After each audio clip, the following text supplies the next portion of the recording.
வணக்கம். இது ஏன் என்ற கேள்வி. நான் ஷபீர் அஹ்மத். நள்ளிரவில் பாஸ் பண்ண அந்த வக்ஃப் சட்டத்தை, அதில் இருக்கக்கூடிய சில ஷரத்துகளை, கான்ட்ரவர்ஷியல் போர்ஷன்ஸ்லாம் இருக்கு இல்லையா, அதையெல்லாம் உச்ச நீதிமன்றம் இடைக்கால தடை விதித்திருக்கிறது. இந்த வக்ஃப் சட்டத்தை ஏன் கொண்டு வந்தோம் அப்படின்றதுக்காக பாஜக ஆர்எஸ்எஸ் சொல்லக்கூடிய விஷயங்கள்லாம் பார்த்தீங்கன்னா ஏராளமான கட்டுக்கதைகளை அவிழ்த்து விட்டுருக்காங்க.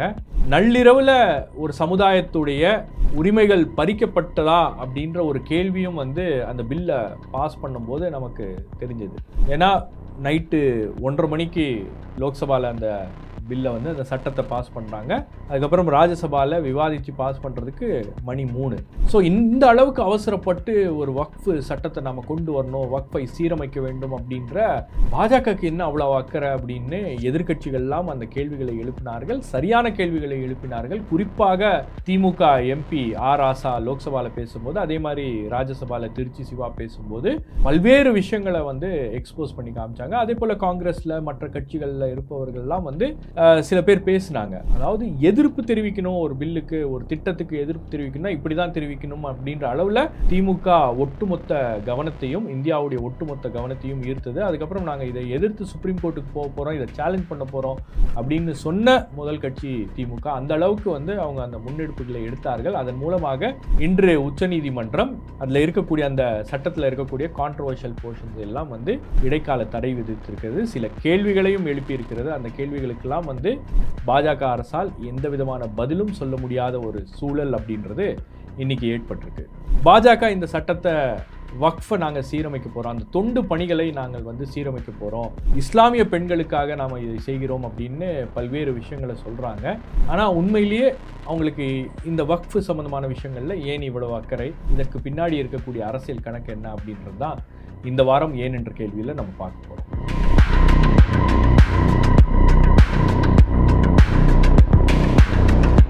இந்த விஷயத்தை பற்றி பேசுகிறதுக்கு முன்னாடி news minute Tamil, news laundry, நாம் ஒரு கம்ப்ளீட் ஆட் ஃப்ரீ பிளாட்ஃபார்ம்.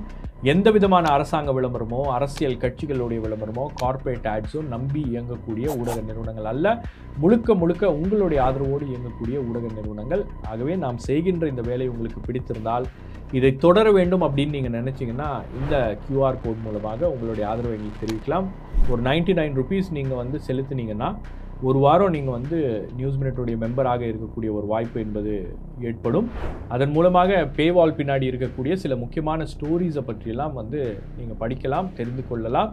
குறிப்பாக ஆரோவில், பாண்டிச்சேரி பக்கத்தில் இருக்கக்கூடிய அந்த ஆரோவில்ல அதை எப்படி கையகப்படுத்த வேண்டும் அப்படின்ற ஒரு திட்டத்தோட பாஜக அரசாங்கமும், குறிப்பாக RSS அஜெண்டாவோட நுழைந்திருக்கிறது அப்படின்றத பூஜா பிரசன்னா எங்கள் ரிப்போர்ட்டர், எடிட்டோரியல் ஹெட் அந்த ஸ்டோரியை ரிப்போர்ட் பண்ணியிருக்காங்க. நிச்சயமாக அந்த ஸ்டோரியை நீங்கள் படிக்க ஒரு வாய்ப்பு உங்களுக்கு கிடைக்கும். அது மட்டும் இல்லாமல் இன்னொரு முக்கியமான அறிவிப்பும் இருக்கிறது. நம்ம கடந்த டிசம்பர் மாதம் பிளான் பண்ணோம், நாம் எல்லாம் சென்னையில் ஏதாவது ஒரு இடத்துல சந்திக்கலாம், மனம் விட்டு பேசலாம், பல கேள்விகள் இருக்குது, பல டிஸ்கஷன்ஸ் இருக்குது, அதையெல்லாம் முன்னெடுக்கலாம் அப்படின்ற ஒரு திட்டத்தோட ஒரு நிகழ்ச்சிக்கு ஏற்பாடு செஞ்சதும் அந்த டைமில் மழையினால், அதாவது புயல்னால் அதை நடத்த முடியாமல் போயிடுச்சு. இப்போ வருகின்ற மே 3ஆம் தேதி சென்னையில் மீண்டும் அந்த நிகழ்ச்சியை நடத்த இருக்கிறோம். ஆகவே நீங்கள் அந்த நிகழ்ச்சியில் கண்டிப்பாக பங்கெடுக்க வேண்டும். ஸோ அதற்கான அந்த லிங்க்கையும் நான் இந்த டிஸ்கிரிப்ஷனில் கொடுக்குறேன். நீங்கள் அதில் போய் ரெஜிஸ்டர் பண்ணுங்கள். நிச்சயமாக இந்த வாட்டி நாம் சந்திப்போம், அது யாராலும் தடுக்க முடியாது. ஸோ கண்டிப்பாக நம்ம வருகின்ற மே 3ஆம் தேதி சந்திக்கிறோம், விவாதிக்கிறோம், பல்வேறு விஷயங்களை பற்றி பேச இருக்கிறோம். 2014ஆம் ஆண்டு பாஜக ஆட்சிக்கு வந்ததுக்கு பிறகு இந்த நாட்டில் பல்வேறு பிரச்சனைகள் தீர்ந்து விடும் அப்படின்னு பயங்கரமாக பிரச்சாரம் பண்ணாங்க.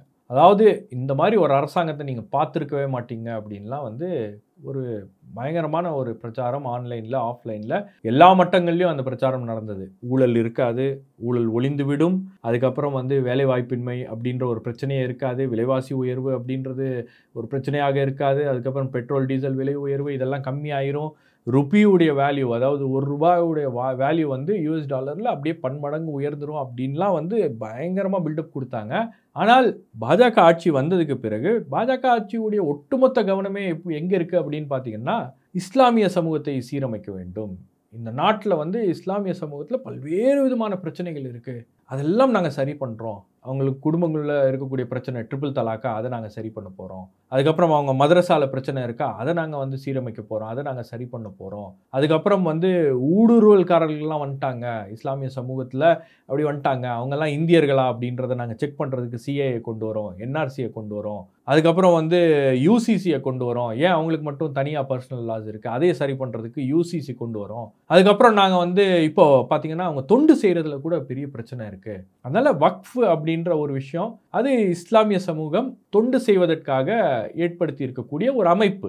இப்போ அந்த அமைப்பில் வந்து அந்த லேண்டு இந்த மாதிரி விஷயங்கள்லாம் வந்து இப்போ பல குளறுபடிகள் இருக்குது, அதெல்லாம் வந்து நாங்கள் சரி பண்ண போகிறோம் அப்படின்னு சொல்லிட்டு அதற்கும் சட்டம் கொண்டு வந்து விட்டார்கள். அப்போது ஒரு சமூகத்தை நோக்கி மட்டுமே இவ்வளவு அக்கறையோட பாஜக செயல்படுகிறது, பாஜக அரசாங்கம் செயல்படுகிறது, ஒட்டுமொத்த ஆர்எஸ்எஸ் ஈகோ சிஸ்டம் வந்து இதை பற்றி மட்டும்தான் வந்து கவலைப்படுகிறது அப்படின்ற அளவில் வந்து ஏன் இருக்கிறது அப்படின்றது இஸ்லாமிய சமூக மக்களுக்கே ஒரு பெரிய ஆச்சரியம்.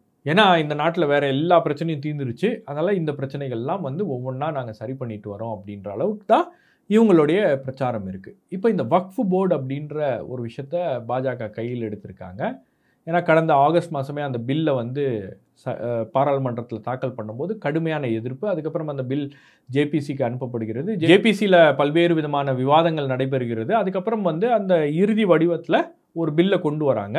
இப்போ அந்த பில்ல இருக்கக்கூடிய பல்வேறு பிரச்சனைகள் என்ன அப்படின்றத நாடாளுமன்றத்தில் எல்லா எதிர்க்கட்சி எம்பிஸும் அந்த பில்லை எதிர்த்து பேசியிருக்கிறார்கள்.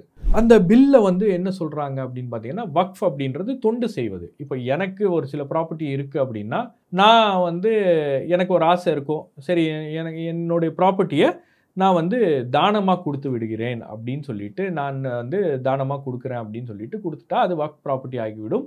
அப்போ நான் அந்த தானமாக கொடுக்கும்போது நான் வந்து ஒரு ஸ்கீமோ அல்லது ஒரு விஷயத்தை சொல்கிறேன் அப்படின்னு வச்சுங்க, ஒரு உயிலில் எழுதுகிற மாதிரி தான், இந்த ப்ராப்பர்ட்டியை வந்து இந்த காரியத்துக்கு மட்டும்தான் பயன்படுத்தணும், கல்விக்காக மட்டும்தான் பயன்படுத்த வேண்டும், இதிலிருந்து வரக்கூடிய அந்த பணம் என்பதை கல்விக்காக மட்டும் பயன்படுத்த வேண்டும், மருத்துவத்துக்காக மட்டும் பயன்படுத்த வேண்டும், அல்லது இந்த மசூதியோடைய நிர்வாகத்துக்காக மட்டுமே பயன்படுத்த வேண்டும் அப்படின்னு பல்வேறு விதமான வந்து ஸ்கீம்ஸ் இருக்குது. நீங்கள் அந்த மாதிரி உங்களுக்கு என்ன தோணுதோ அந்த மாதிரி ஒரு ஸ்கீமை நீங்கள் கொடுத்துட்டீங்கன்னா அந்த ப்ராப்பர்ட்டி அந்த பயன்பாட்டுக்கு மட்டும்தான் வந்து அது யூஸ் பண்ணப்படும். அப்போ அந்த ப்ராப்பர்ட்டியை ரெகுலேட் பண்ணுறதுக்கு தான் வந்து மாநில அளவில் வக்ஃப் போர்டு அப்படின்னு வச்சுருக்காங்க. அதே போல் தேசிய அளவில் பார்த்தீங்கன்னா வக்ஃப் கவுன்சில் அப்படின்னு இருக்குது. அப்போ இதில் நிர்வாகத்தில் இருப்பவர்கள்லாம் யார் அப்படின்னு பார்த்தீங்கன்னா இஸ்லாமியர்கள். ஏன்னா அது ஒரு இஸ்லாமிய சமூகத்தை சார்ந்த தொண்டு தொடர்பான ஒரு விஷயம் அப்படின்றதுனால அவங்க தான் அதில் இருப்பாங்க. அதுக்கப்புறம் ஒரு ப்ராப்பர்ட்டி இருக்குது அப்படின்னா அதுக்கு ஒரு கேர்டேக்கர் இருப்பாங்க, அவங்க தான் முத்தவல்லி அப்படின்னு சொல்லுவாங்க. இப்போ இந்த மாதிரி வந்து இந்தியா முழுவதும் பார்த்தீங்கன்னா ஏகப்பட்ட ப்ராப்பர்ட்டிஸ் வந்து இந்த மாதிரி தானமாக வழங்கப்பட்டிருக்கக்கூடிய ப்ராப்பர்ட்டிஸ் இருக்குது.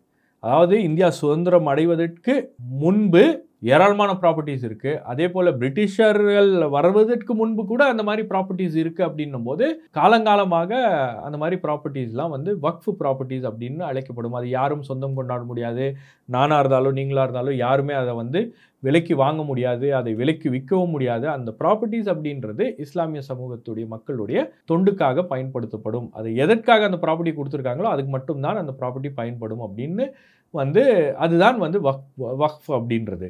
இப்போது அந்த விஷயங்களில் உங்களுக்கு வந்து over a period of time பெரிய அளவுக்கு ப்ராப்பர்ட்டி இருக்குது அப்படின்னா அதை மேனேஜ் பண்ணுறதுல அதில் நிர்வகிக்கிறதுல சில பிரச்சனைகள் அங்கொன்று இங்கொன்று சில பிரச்சனைகள் இருக்கலாம். ஆனால் அதுவே ஒரு பெரிய பிரச்சனையாக மாற்றி தற்போது அந்த ஒட்டுமொத்த வக்ஃப் அப்படின்ற அந்த விஷயத்தை சீரமைக்க போகிறோம் அப்படின்ற பெயரில் அதை கைப்பற்றக்கூடிய ஒரு முயற்சி, அந்த வக்ஃப் போர்டுக்கு இருக்கக்கூடிய அதிகாரங்களை முற்றிலுமாக பறிக்கக்கூடிய ஒரு முயற்சி அப்படின்றது தான் வந்து இந்த வக்ஃப் சட்டம். அதை தான் வந்து இஸ்லாமிய சமூகம் சேலஞ்ச் பண்ணியிருக்கு, முஸ்லீம்ஸ் குரூப்ஸ் ஆர்கனைசேஷன்ஸ் எல்லாம் சேலஞ்ச் பண்ணியிருக்கு. அதே போல் எதிர்க்கட்சிகளும் வந்து அதை சேலஞ்ச் பண்ணி பெரிய அளவுக்கு அது ஒரு விவாத பொருளாக மாற்றி தற்போது உச்சநீதிமன்றத்தில் போயிருக்கு. இப்போ அதில் அந்த சட்டத்தில் சொல்லியிருக்கக்கூடிய விஷயங்கள் என்ன, நீங்கள் சீரமைக்கலாம், அதில் எந்த விதமான பிரச்சனையும் இல்லை. இந்த மாதிரி சீரமைப்புகள்லாம் வந்து கடந்த காங்கிரஸ் ஆட்சியும் நடந்திருக்கிறது. அப்போ அவங்க என்ன பண்ணியிருக்காங்க அப்படின்னு பார்த்தீங்கன்னா இஸ்லாமிய சமூக மக்கள் எல்லாம் கூப்பிட்டு பேசி, அமைப்புகள்லாம் கூப்பிட்டு பேசி என்ன மாதிரி விஷயங்களை எல்லாம் வந்து நம்ம கொண்டு வரலாம், இதை எப்படி சீரமைக்கிறது அப்படின்ற விஷயங்கள்லாம் வந்து பேசி ஆராய்ந்து ஆலோசித்து முடிவுகள் எடுக்கப்பட்டுச்சு. ஆனால் பிஜேபி வந்து யார்கிட்டையும் பெரிய அளவுக்கு பேசலை. அவங்களே ஒரு ப்ரொபோசலை கொண்டு வந்தாங்க, அதை பில்லாக கொண்டு வந்தாங்க. அப்புறம் எதிர்ப்பு வந்தோடனே மறுபடியும் அதை ஜேபிசிக்கு போய் மறுபடியும் அதை வந்து தாக்கல் பண்ணியிருக்காங்க. இப்போ அதில் குறிப்பாக இருக்கக்கூடிய ஒரு மிகப்பெரிய பிரச்சனை என்னென்னா, இஸ்லாமிய சமூக மக்கள் அவங்களுடைய தொண்டுக்காக ஏற்படுத்தி இருக்கக்கூடிய ஒரு அமைப்புல இஸ்லாமியர் அல்லாதவர்கள்லாம் வந்து உள்ள இருக்கலாம், போர்டு மெம்பர்ஸா இருக்கலாம் அப்படின்ற ஒரு ஷரத்தை உள்ள கொண்டு வந்துட்டாங்க. அதை தான் சுப்ரீம் கோர்ட் வந்து கேள்வி எழுப்பி இருக்கிறது. நீங்க வந்து இஸ்லாமிய சமூக மக்கள் இருக்கக்கூடிய அவங்களுடைய தொண்டு சம்பந்தமான ஒரு போர்டில் நீங்க வந்து நான் முஸ்லிம்ஸ் இருக்கலாம் அப்படின்னா, அப்போ ஹிந்து என்டோமெண்ட் ட்ரஸ்ட்லாம் இருக்கு இல்லையா, இந்த மாதிரி சேரிட்டபிள் ஆர்கனைசேஷன்லாம் இருக்கு இல்லையா, அதில் இஸ்லாமியர்களுக்கு பங்கு கொடுப்பீங்களா அப்படின்ற அந்த கேள்வி எழுப்பியிருக்கு. இந்த கேள்வியை தான் வந்து நாடாளுமன்றத்தில் எல்லா எம்பிஸும் எழுப்புனாங்க. யார் யாரெல்லாம் இந்த பில்லை எதிர்த்தாங்களோ அவங்கெல்லாம் வந்து இந்த கேள்விகளை எழுப்புனாங்க. ஆனால் அதற்கெல்லாம் வந்து ஒரு பதில் கூட சொல்ல முடியாத பாஜக நீதிமன்றத்தில் போய் கூட அவங்களால வந்து பதில் சொல்ல முடியாத ஒரு சூழல் தான். அந்த கேள்விக்கு எந்த விதமான பதிலும் அவங்ககிட்ட இல்லை. ஸோ இதில் நீங்கள் முக்கியமாக பார்த்தீங்கன்னா Karnataka endowments act, Jagannath temple act, Mata Vaishnava shrine act, Tamil Nadu religious charitable endowments act, அதுக்கப்புறம் உத்தரப்பிரதேஷ் காசி விஸ்வநாத் ஆக்ட், சிக் குருத்வாரா ஆக்ட், இந்த மாதிரி ஏகப்பட்ட சட்டங்கள் இந்தியா முழுவதும் இருக்குது பல்வேறு மாநிலங்களில். இதில் அடிப்படை எலிஜிபிலிட்டியே என்ன அப்படின்னு பார்த்தீங்கன்னா, இந்த போர்டிலலாம் இருக்கணும் அப்படின்னா அவர் ஹிந்துவாக இருக்க வேண்டும் அப்படின்னு.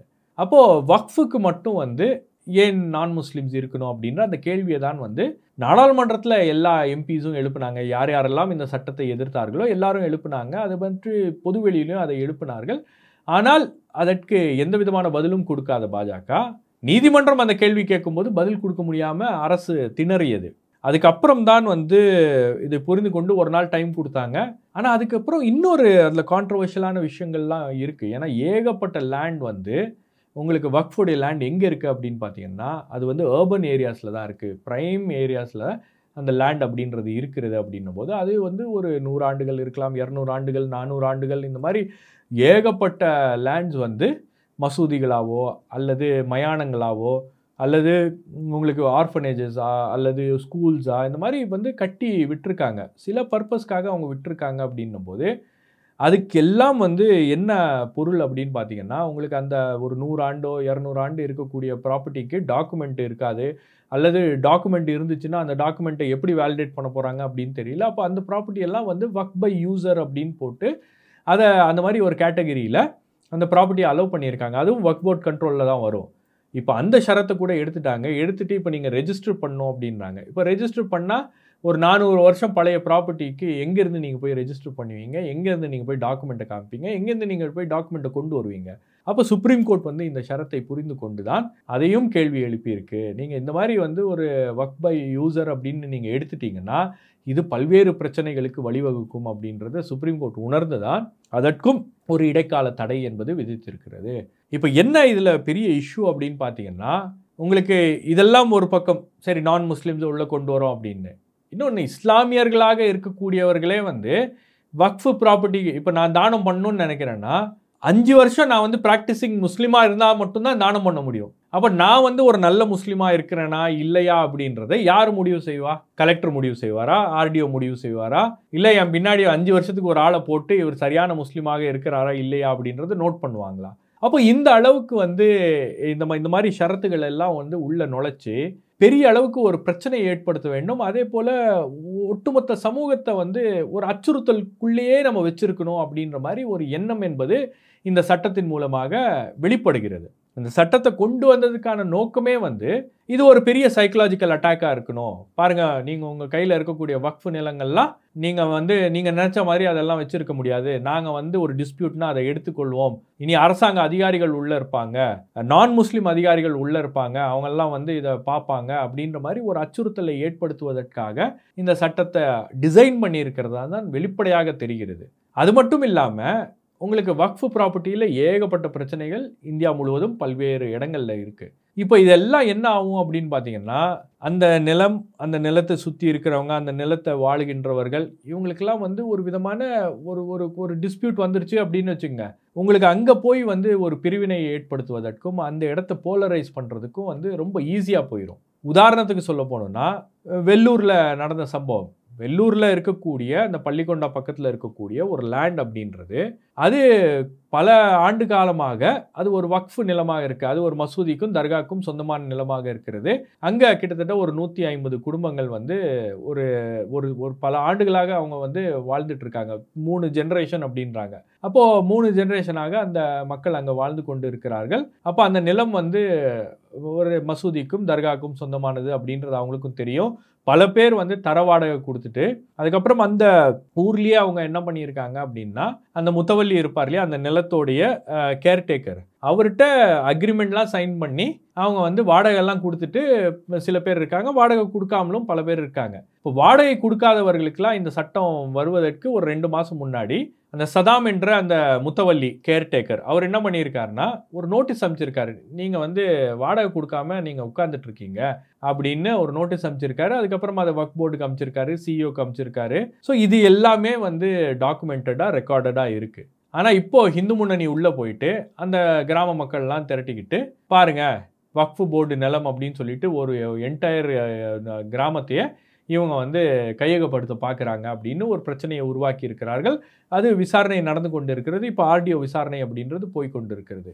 இப்போ இதுலேருந்து என்ன தெரியுது அப்படின்னா, இந்த சட்டம் வந்ததுக்கு பிறகு அல்லது வரப்போகிறதுன்னு தெரிஞ்ச உடனே அவர் நோட்டீஸ்லாம் கொடுக்க ஆரம்பிச்சிட்டாரு. அந்த முத்தவல்லி அந்த அந்த அந்த இடத்த வந்து நிர்வகிக்கக்கூடிய அந்த நபர் வந்து நோட்டீஸ்லாம் கொடுக்க ஆரம்பிச்சிட்டார். நீங்கள் வாடகை கொடுக்கலன்னா நீங்கள் இருக்க முடியாது அப்படின்றாரு. இது வந்து ஒரு ஹவுஸ் ஓனருக்கும் அல்லது ஒரு டெனண்ட்டுக்கும் நடக்கக்கூடிய ஒரு பிரச்சனை, ஒரு சிவில் டிஸ்பியூட் அப்படின்னு கூட நீங்கள் வச்சுக்கலாம். ஆனால் இது எப்படி வந்து இந்துக்களுக்கே இந்த சட்டம் வந்து பாதிப்பாக அமைந்திருக்கிறது அப்படின்னு பாருங்கள். இந்த மாதிரி பல்வேறு மாநிலங்களில் பல இடங்களில் வந்து வக்ஃபுடைய இடங்களில் இந்துக்கள் கடை வச்சுருப்பாங்க. மசூதிக்கு வெளியே இருக்கக்கூடிய அந்த நிலங்களில் அந்த கடைகள்லாம் பார்த்திங்கன்னா அது வக்ஃபு இடமாக இருக்கும். அங்கே வந்து பல நான் முஸ்லீம்ஸும் வந்து கடை வச்சுருக்காங்க. இப்போ அவங்களுக்கெல்லாம் வந்து ஒரு பிரச்சனை வந்துருச்சு, இந்த மாதிரி பிரச்சனைகளை ஏற்படுத்துவதற்காகவே இந்த மாதிரி ஒரு சட்டத்தை போட்டிருக்காங்க அப்படின்னும் போது சின்ன சின்னதாக இந்த மாதிரி அங்கங்கே பிரச்சனை உருவாயிருச்சுன்னா இது பாஜகவுக்கும் ஆர்எஸ்எஸ்க்கும் அதே போல் இந்துத்துவ அமைப்புகளுக்கெல்லாம் வந்து இது ரொம்ப சாதகமான ஒரு சூழலை ஏற்படுத்திவிடும். நீங்கள் அங்கே போய் வந்து அந்த கம்யூனிட்டியை போலரைஸ் பண்ணலாம். இஸ்லாமியர்களுக்கு எதிராக நீங்கள் வந்து சின்ன சின்ன குழுக்களாக அங்கங்கே வந்து எதிர்ப்புகளை உருவாக்கி ஒரு மிகப்பெரிய பிரச்சனையை உருவாக்குவதற்கான ஒரு திட்டத்தோடு தான் இந்த சட்டத்தை கொண்டு வந்திருப்பதாக பலரும் நினைக்கிறாங்க. இப்போ இந்த மாதிரி வக்ஃப் ப்ராப்பர்ட்டி மூலமாக அங்கங்கே பிரச்சனைகள் உருவாகிறது, அதுவும் நிலம் தொடர்பான பிரச்சனை அப்படின்னா அது இன்னும் பெரிய பிரச்சனையாக மாறும் அப்படின்றதுனால தான் வந்து இதை ரொம்ப கவனமாக உச்சநீதிமன்றம் அணுகி இருக்கிறதா நான் பார்க்குறேன். ஏன்னா இந்த மாதிரி நிலம் பிரச்சனை வந்துச்சுன்னா ரொம்ப ஈஸியாக கம்யூனிட்டிஸை போலரைஸ் பண்ண முடியும், மக்களை வந்து ஒருத்தர் வெறுக்க வைக்க முடியும். அப்போ இந்த மாதிரியான விஷயங்கள்லாம் வந்து தொடர்ந்து நடந்துவிடக்கூடாது என்பதற்காக தான் வந்து எதிர்க்கட்சிகள்லாம் இந்த சட்டத்தை எதிர்க்கிறார்கள். ஏன்னா நல்லா தானே போயிட்டு இருந்துச்சு. இப்போ திடீரென்று நீங்கள் இந்த மாதிரிலாம் வந்து ஷரத்துகள்லாம் கொண்டு வந்துட்டு இதன் மூலமாக சின்ன சின்ன பிரச்சனைகளை அங்கங்கே உருவாக்கிட்டு அது பெரிய பிரச்சனையாக மாறுவதற்கான வாய்ப்புகளும் இருக்கிறது அப்படின்றதுனால இதனால் அரசியல் லாபம் யார் அடைய போகிறார்கள், இதனால் அரசியல் ஆதாயம் யாருக்கு கிடைக்க போகிறதோ அந்த அடிப்படையில் தான் இந்த சட்டம்லாம் வந்து வகுக்கப்பட்டிருக்கு. இந்த சட்டத்தில் சில ஷரத்துகள் வந்து பெரிய அளவுக்கு பிரச்சனைக்குரிய சர்ச்சைக்குரிய ஷரத்துகளாக இருக்கிறது அப்படின்னும் போது இதை எல்லாத்தையும் வந்து ஒரு முடிவு கட்ட வேண்டும் அப்படின்றதுனால தான் ஒரு 90+ ஆர்கனைசேஷன்ஸ் அரசியல் கட்சிகள் உட்பட திமுக, தவேக போன்ற அரசியல் கட்சிகள் உட்பட சுப்ரீம் கோர்ட்டுக்கு போயிருக்காங்க. சுப்ரீம் கோர்ட்டை மன்றாடி இருக்கிறார்கள். சுப்ரீம் கோர்ட் இன்னைக்கு வந்து ஒரு இன்ட்ரீம் ரிலீஃப் கொடுத்துருக்கு. ஆனால் வருகின்ற நாட்களில் இதை எப்படி ஜஸ்டிஃபை பண்ண போகிறாங்க, சுப்ரீம் கோர்ட் அதை ஏற்றுக்கொள்கிறதா இல்லையா அப்படின்றதெல்லாம் நாம் பொறுத்திருந்து பார்க்கணும். பட் ரொம்ப கூர்ந்து கவனிக்கப்பட வேண்டிய ஒரு வழக்காக இந்த வக்ஃப் சட்டத்தை எதிர்த்து போடப்பட்டிருக்கக்கூடிய இந்த வழக்கு மாறி இருக்கிறது.